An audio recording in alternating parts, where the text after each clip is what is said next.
Good afternoon, guys. We are here at our Mother of Salvation.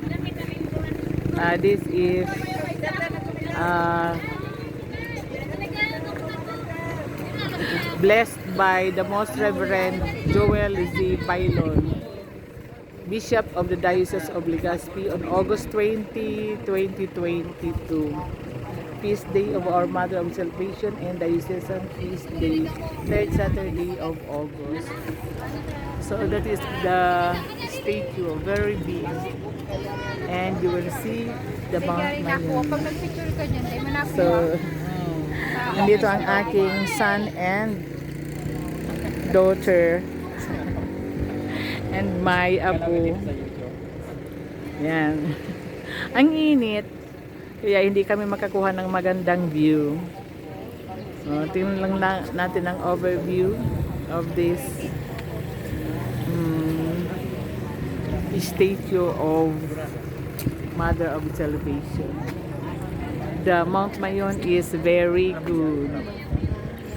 Very nice. Nandito kami. Dito kami ang init. Ang init.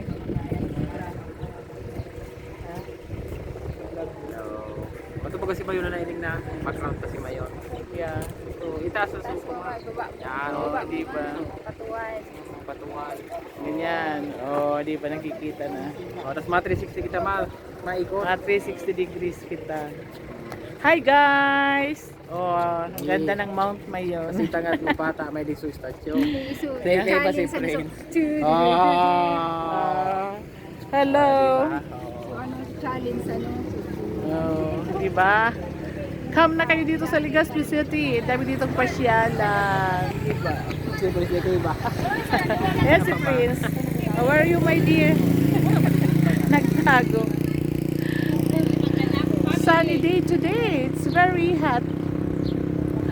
Today is April 27, 2024, Saturday.